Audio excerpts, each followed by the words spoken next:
From the PEP Radio Newsroom, this is the hourly news blast for September 7th, 2025. Donald Trump wants a federal takeover of the 9/11 memorial. President Donald Trump's administration said Friday that it is exploring whether the federal government can take control of the 9/11 Memorial and Museum in New York City. The site in Lower Manhattan, where the World Trade Center's Twin Towers were destroyed by hijacked jetliners on September 11, 2001, features two memorial pools ringed by waterfalls and parapets with the names of the dead, and an underground museum. Since opening to the public in 2014, the Memorial Plaza and Museum have been run by a public charity now chaired by former New York City Mayor Michael Bloomberg, a frequent Trump critic. The White House confirmed the administration has had preliminary exploratory discussions about the idea, but declined to elaborate. The office noted the Republican pledged during his campaign last year to make the site a national monument protected and maintained by the federal government. But officials at the National September 11th Memorial and Museum say the federal government, under current laws, can't unilaterally take over the site, which is located on land owned by the Port Authority of New York and New Jersey. The U.S. government shouldering costs and management of the site also makes no sense, given Trump's efforts to dramatically pare back the federal bureaucracy, said Beth Hillman, the organization's president and CEO.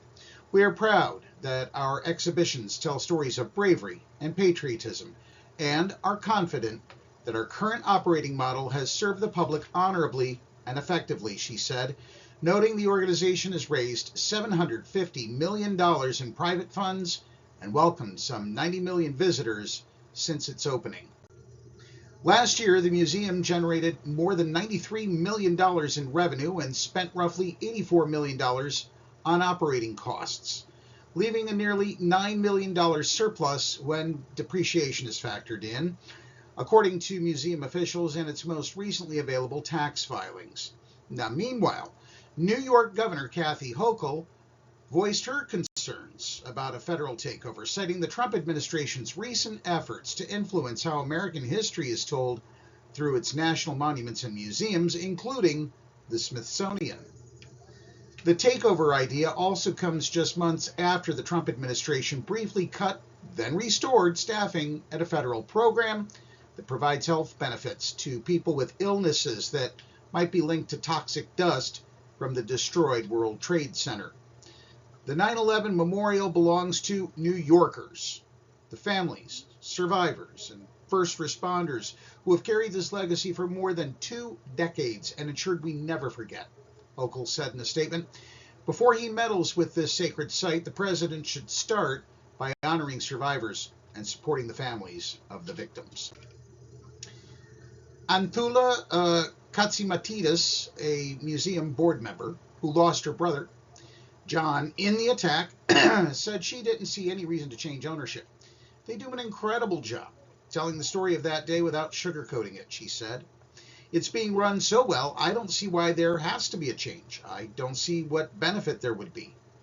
The memorial and museum, however, have also been the target of criticism over the years from some members of the large community of 9/11 victims and their families, some of whom have criticized ticket prices or called for changes in the makeup of the museum's exhibits. Trump spokespersons declined to respond to the comments. In all, nearly 3,000 people were killed when the hijackers crashed jetliners into the World Trade Center, the Pentagon, and a field in southwest Pennsylvania during the September 11th attacks. More than 2,700 of those victims perished in the fiery collapse of the Trade Center's Twin Towers. And that's the news at this hour. If you are watching our news videos on YouTube, please subscribe to our channel.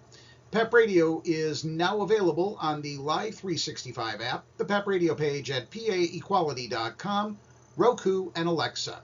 Up next, we have the Meadville area weather forecast here on PEP Radio.